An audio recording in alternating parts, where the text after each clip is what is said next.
So, as promised last week, when I did the video of me messing around with the rover and giving Agatha a run up to temperature, I have actually dug the old girl out of the garage. Later on in the video, I'll insert a bit of footage on what a nightmare it is to actually get out, and you can see why I don't drive on a whim. There's a lot of moving to be done to just go out for a ride, unfortunately. So I keep the car very close to the right hand side of the garage as I'm standing now. You can see it will not go past the garage door. This involves multiple left and right turns of the steering wheel to get it over as far as I can, to enable me to have a decent sized walkway there, because obviously I keep my camping stuff on that racking. So you can see where I'm standing now, the van is usually in that section. If you can see the white shapes there, that's where my back wheels line up with. When I'm backing up I can see them in the mirror. So obviously I have to move the van, move the car, take the security post out, undo the gates, and then Heather's car is usually here. We have to put it there. My car is usually where the van is, and it is poking out down there. So it's a question of massive Jenga just to free up that space there to get the Allegro out. This angle might show better. You can see how tight the car goes to the side there to enable me to have a decent walkway there. So it's Sunday the 30th of October as I'm filming this. Clocks went back last night. Oh, please slow. What could have happened? Let's find out. My guess is someone crashed and went through there where that telegraph pole smashed up. That would do it. Ouch.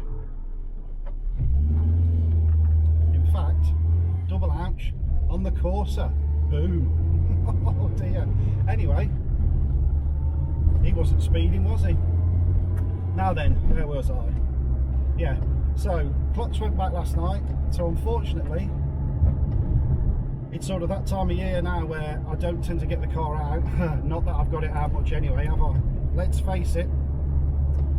But yeah, it certainly becomes more of a chore when it's a dark day. I'm literally just going to do a bit of a drive around the block, and this could be the last time I get the car out, really. Who knows? You never know. But as I say, it is a bit of an effort. But it's nice to be driving the car again. I do love driving this car. But I really just wanted to get the car up to temperature, get the wheels moving, the bearings moving and stuff. I don't really know how many miles I've done this year. I'm really hoping, when I did this last drive of the year video 12 months ago, that I said the miles on the clock. That would be good, wouldn't it? I'll have to refer back to that, and if I have, I'll stick it on a graphic. But as I'm driving now, I'm on 34,918, which is pretty bad really. When I got this car it was on 32,673 I think. So what have I done? 2,300 miles since I've had it. Pretty bad really, isn't it? Yeah. It's just the thing is, as I've said before, and a lot of you who do follow me on the camper van channel, the camping is sort of my main love. It always was before I got the Allegro, and I got the Allegro during lockdown, as you know if you followed the channel, and couldn't go camping, so the camping took a sideline while the Allegro took forefront. And yeah, to be honest, I kept it because I love it, but I realise I'm not going to use it as often as I should. But I sort of, the money that I've spent on the car, if it's any consequence, I've written that off really. So although, I don't know, last time I checked, the car owes me at least 4 grand, at least. It's never worth that, but as soppy as it does sound, obviously this car brought me a lot of friends, including Lee and you know, many of the other people that you see either on the channel or in videos and stuff. So it's sort of priceless because of that. So really, I can't see me ever getting rid of the car through lack of use, because, you know, unless something really bad happened, I don't need the money and I don't need the garage space. I think the only thing that would ever make me get rid of the car is if I move house in my older age. If I haven't got the space, then I'd have to think about it, wouldn't I? As I've said many times, the only time I'd get rid of the car for another Allegro would be if my granddad's turned up, AKV 442S, which is long gone, I'm afraid. You know, I have these pipe dreams in my head that I'd like another one, or I'd like a different classic and all this. But this last 12 months, I've become a lot more realistic in the fact of, because the camping isn't going to go away, I just don't have time to collect cars and use them, you know, willy-nilly. So it's always going to be, for me anyway, a 2-car channel. Agatha is going to come out for the Allegro shows and the odd show that I do, and the second car, which at the minute, as we know, is the 45, will be my daily drive, plus it'll still be a bit retro. I think gone are the days for me that I drive around in even a 5 grand car for work, because I do 13-14 miles to work, park it up for 8 hours and do it back. And then at the weekend, if we're not away in the van, Heather's obviously got you know, a new car that we use for everything else. So I think, you know, my days of having an expensive car are gone. I'm always going to be in the £1,000 club, give or take, and rotating it on a 6-month basis, I suppose, give or take as well, which is a shame, because I really like the 45, but I will get bored of it, and yeah, eventually it'll have to go and be swapped for something else, because that's just how I work. You know, the same with the Maestro, same with the Ibiza, same with the Land Rover, although the Land Rover, as tatty as it was still, you know, a 5 grand car. Gone are the days of having that. So plans for the Rover, the MOT on the Rover is up on January the 13th 2023. I'm going to book it in for an MOT sometime after December the 13th 2022, which, as you should know, you're allowed to do that and still keep your anniversary date. So if it passes, it would have 13 months MOT. I will then keep the car over the winter period till sometime in February, I guess, and make a concrete decision then. This is based on it passing, obviously. I mean, we know structurally it's great. Wheels, tyres, bodywork is all good. We don't know about emissions, but at 40 odd to the gallon, we can't see it's running too badly, and we can't say that, you know, unknown stuff underneath, steering rack, brakes, bushes, we don't know what they're like. But I wouldn't think there's going to be mass expense. I've sort of budgeted, if I can get that Rover through the MOT for 150, 200 quid, I think it's fair game. Then I guess, you know, February, March time, I start looking for something else, and the circle goes round again, really. You know, I've had over 50 cars since I passed my test in 1987, and I can't see that changing. I get bored too quickly. It's just always been so. Still got that annoying creak at the back. Thought it was one of them radius arm bushes. They sometimes collapse, but it all looks intact and everything. It just seems to be a bit dry, because what I did do earlier in the year, sprayed it with some WD-40 type stuff, and it shut up. So at imagine the bush has just got dry and old. It probably isn't far off collapsing, but the nut that sits in the centre is all parallel all the way round, so yeah, it seems okay. Quite an old Focus there, look, 51 plate Focus estate. So much for my little drive. I decided to put another loop in. I can't comprehend really that I might not drive the car again this year. Don't know where the time goes. Yeah, shame. I can't do anything about how the driveway is laid out. I couldn't leave the car out all year round, and there's no point saying leave it under a cover, because I've got a garage, and that's just, why would you leave it outside under a cover? So it does sort of depress me a little, knowing that I've got to put it away and I've got to make an effort to get it out, and there's always something else to do. This is why I have to have something non-boring for my daily car. Couldn't drive a modern car all the time. I suppose even the 45 is fairly modern, but I'm on about compared to today's cars. The one day a week that I go to work in the Jenga, it's still like a rocket ship to me, all the switches and nonsense. I do like the simplicity of older driving. Don't like all modern stuff.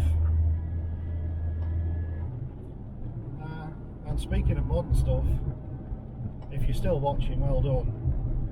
The Jenga has to go soon. I know you've seen it a couple of times on the channel, and I do the odd Waffle Wednesday from the Jenga. I've done a few little videos on it. Yeah, it's 5 years old in January, and we own the car. That's not the issue. The issue is Heather is allowed a car mileage thing with her work, so they pay you to use your own car if you don't have a company car. So she chose not to have a company car, but one of the stipulations is your own car cannot be over 5 years old, or you don't get the payment. So yeah, the Jenga has to go. She loves Kias. They don't make the Jenga anymore. Tried the Stonic, which is supposed to be the replacement. It was okay, but she didn't really like it. She likes the tall, you know, what do they call them, MPV type of cars. So she's ordered a Vauxhall Crossland, which is very, very similar in height and shape. It's a boxy thing. And for the first time in 30 odd years, she's ordered a petrol car. So the only diesel we'll have will be the van. I don't know whether I'll go back to a diesel for my next car or not. To be fair, finding that the Rover does 40 odd to the gallon, I only really used to have diesels a lot of the time for the MPG, but yeah, 40 odd to the gallon, it's neither here nor there really. So next car may be a petrol for me as well.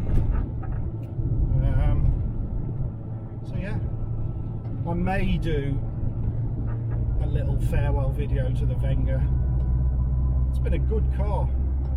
It's let us down once, and that wasn't really a major thing. It just wouldn't start one morning on the drive. It was just as if the battery was dead. And Kia came out to it, took it to the garage and fixed it. It was the earth strap from the battery where it earths onto the body. There's a corrosion issue with the thing they knew about, so they fixed that. Annoyingly, corrosion issues aren't under the 7-year warranty. So they wanted to charge. It was only something like 45 quid for the charge, but Heather threw her toys out the window and they halved it. I think she paid about 20 quid. So, and the only other thing that's happened recently the windscreen washer jet motor packed up.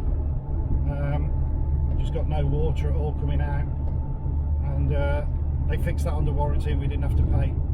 So it was 6 months old when we got that, so in 4.5 years near enough of ownership, that's been the only issues. You know, feel confident with that car we could drive it to the moon and back. Obviously we couldn't, because one, it doesn't fly and there wouldn't be any oxygen for the car to run, but you get the idea. Yeah, it's done, I want to say 39,900 miles or something like that. It'll be on 40,000 by the time.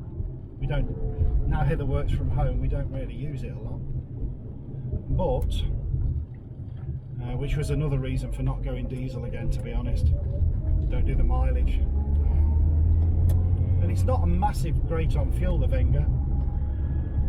If I use it to and from work, I'm lucky to get 40 to the gallon out of a diesel, and if she nurses it on the motorway at 60 mile an hour in 6th with the cruise on, the best we've ever had is 53 to the gallon. So it's pretty poor. A lot of modern diesels are like that, very poor.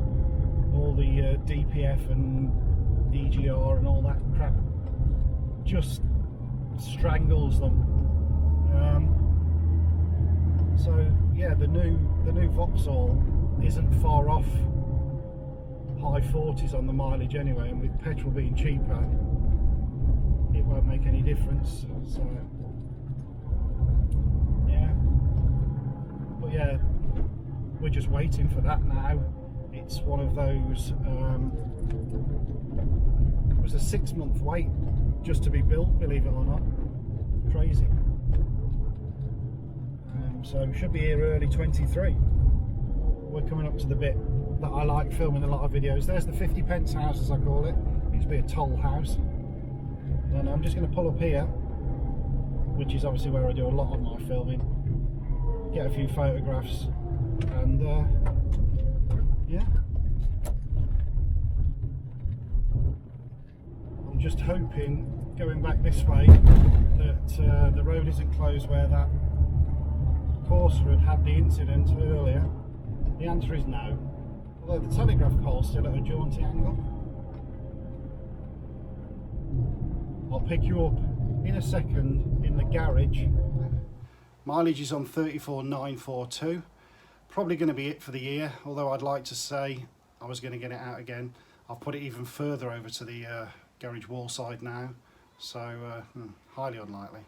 Anyway, thanks for watching as always. Sorry if I'm a bit downbeat.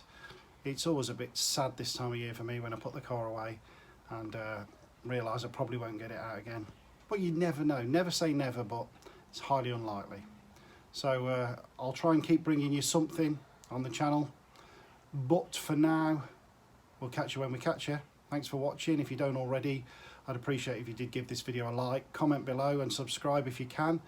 That'd be great. I'll catch you on another one.